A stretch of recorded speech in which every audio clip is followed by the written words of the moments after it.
नमस्कार, मैं हूँ शिवानी पांडे और आप देख रहे हैं 4 PM। दोस्तों, बंगाल में भाजपा को भले ही बहुमत मिल गया है, लेकिन मोदी के चाणक्य साहब इतनी आसानी से अपना मुख्यमंत्री नहीं बना पाएंगे। पंगा ममता बनर्जी से हुआ है। ममता बनर्जी ने भाजपा को सुप्रीम कोर्ट से लेकर इंटरनेशनल कोर्ट तक घसीटने की पूरी तैयारी कर चुकी हैं। मतलब बंगाल चुनाव में धांधली हुई है, इसका मुद्दा सिर्फ देश में नहीं बल्कि पूरी दुनिया के सामने इंटरनेशनल कोर्ट में गूंजेगा। बंगाल चुनाव के नतीजों के बाद भाजपा और चुनाव आयोग के खिलाफ पूरा इंडिया गठबंधन एकजुट हो गया है।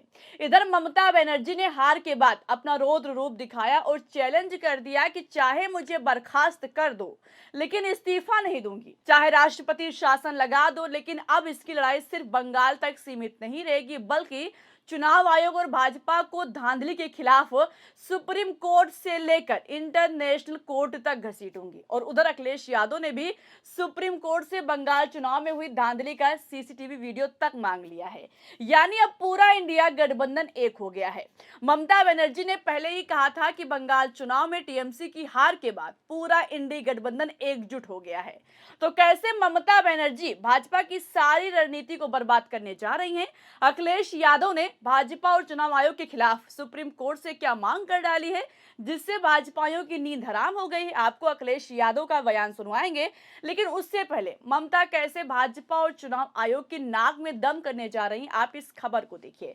लिखा हुआ है कि इस्तीफा नहीं दूंगी, चाहे राष्ट्रपति शासन लगा दो। हार के बाद ममता बनर्जी का रौद्र रूप, कहा सुप्रीम कोर्ट से इंटरनेशनल कोर्ट तक जाएगी टीएमसी।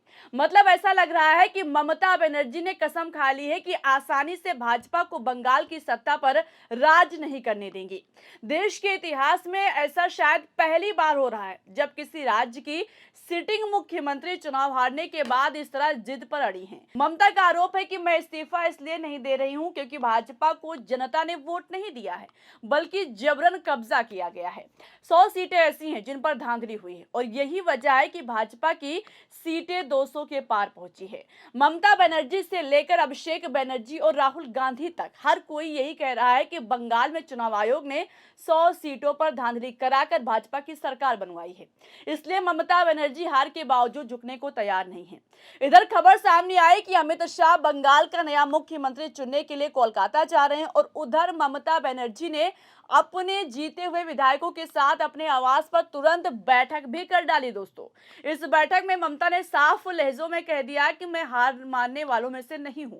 बैठक के दौरान ममता बनर्जी ने हार की गलानी छोड़कर नेताओं को फिर से युद्ध स्तर पर जुटने की बात भी कही। दावा है कि भाजपा को कम से कम 100 सीटों पर धांधली करके जिताया गया है। बैठक में ईवीएम की पारदर्शिता पर भी सवाल खड़े हुए हैं। दोस्तों, साफ है कि ममता बनर्जी हार कर भी इतनी आसानी से अपनी कुर्सी छोड़ने वाली नहीं है। उनकी लड़ाई अब सीधा चुनाव आयोग से है। ममता ने कहा भी कि उनकी लड़ाई भाजपा से नहीं बल्कि चुनाव आयोग से थी। आयोग की मदद से ही जनादेश को लूटा गया है। मतलब हर तरफ से ममता तैयार दिखाई दे रही हैं। एक तरफ बंगाल में हार की वजह और धांधली की जांच टीएमसी अपनी टीम के जरिए कराने जा रही है, तो वहीं दूसरी तरफ सुप्रीम कोर्ट और इंटरनेशनल कोर्ट तक जाने की बात कहकर भाजपा की फजीहत भी करा सकती है, क्योंकि इंटरनेशनल कोर्ट में घरेलू मुद्दे पर सुनवाई नहीं होती है। मगर ममता बनर्जी ये दिखाना चाहती हैं कि वो भाजपा और चुनाव आयोग के खिलाफ जहां तक हो सकेगा लड़ाई लड़ेंगे। अगर वो गई भी तो सुनवाई भले ना हो, मगर इससे भाजपा और चुनाव आयोग की फजीहत जरूर हो सकती है। ये बात ममता बनर्जी भी जानती हैं। और तो और ममता को ये भी पता है कि बंगाल में पिछली सरकार का कार्यकाल पूरा हो चुका है। अब वहां पर नई सरकार बनना ही है। इसके लिए 9 तारीख डेट फाइनल भी हो चुकी है, लेकिन इसके बावजूद ममता आक्रामक रुख दिखा रही हैं। वो चाहती हैं कि उनको बर्खास्त किया जाए ताकि काला दिन के रूप में दर्ज हो जाए कि एक मुख्यमंत्री धांधली के खिलाफ लड़ाई लड़ रही थी और उसको बर्खास्त कर दिया गया था। दोस्तों, इस बैठक में अभिषेक बनर्जी और ममता बनर्जी का जो तेवर था वो यही था कि वो सुप्रीम कोर्ट जाएंगे।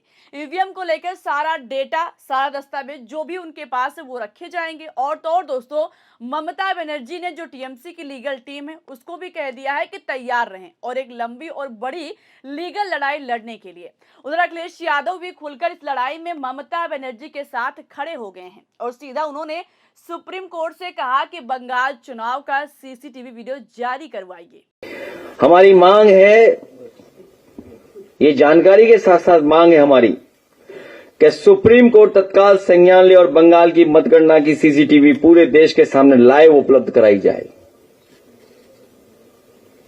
हमारी मांग है सुप्रीम कोर्ट से तत्काल संज्ञान ले और बंगाल की मतगणना की सीसीटीवी पूरे देश के सामने लाइव उपलब्ध कराई जाए।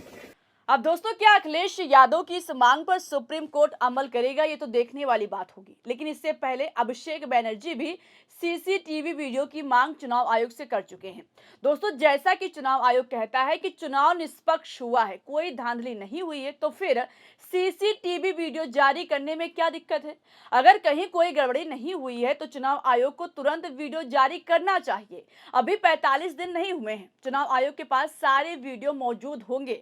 सवाल उठ रहा है कि आखिर क्यों चुनाव आयोग इससे अपने कदम पीछे खींच रहा है? ये बहुत बड़ा सवाल है। और इसी सवाल के बीच शुवेंदु अधिकारी की धमकी सामने आई है कि अब अखिलेश यादव को भी खत्म कर दिया जाएगा। खबर देखिए, लिखा हुआ है कि राहुल गांधी और तेजस्वी यादव पहले ही खत्म हो गए, ममता बनर्जी आज खत्म हो गई, आने वाले उत्तर प्रदेश चुनाव में अखिलेश यादव भी खत्म हो जाएंगे। यानी भाजपा के टारगेट पर अब अखिलेश यादव हैं। हालांकि अखिलेश यादव के सामने भाजपा की कितनी बड़ी औकात है, 2024 के लोकसभा चुनाव में पूरे देश की जनता ने देखा। सपा के पहले 5 सांसद थे और 2024 में 37 पर पहुंच गए। तो अखिलेश यादव से लड़ाई भाजपा जितना समझ रही आसान है, उतना आसान है नहीं। बंगाल की राजनीति से उत्तर प्रदेश की सियासत बिल्कुल अलग है। भाजपा का सबसे कोर वोट बैंक सवर्ण समाज भी शंकराचार्य और यूजीसी कानून की वजह से लगभग अलग हो चुका है। देखना होगा कि क्या सुप्रीम कोर्ट अखिलेश यादव की मांग को सुनेगा और चुनाव आयोग अपने ऊपर लगे आरोपों को गलत साबित करने के लिए सीसीटीवी वीडियो जारी करेगा। ममता बनर्जी का अगला कदम क्या होगा? आपकी इस पर क्या राय है? अपनी राय बताइएगा। और क्या अखिलेश यादव से भाजपा की लड़ाई इतनी आसान है? इस पर आपको क्या लगता है, बताइएगा। वीडियो को लाइक और शेयर कीजिएगा, ज्वाइन कीजिएगा और देखते रहिए 4 PM। नमस्कार।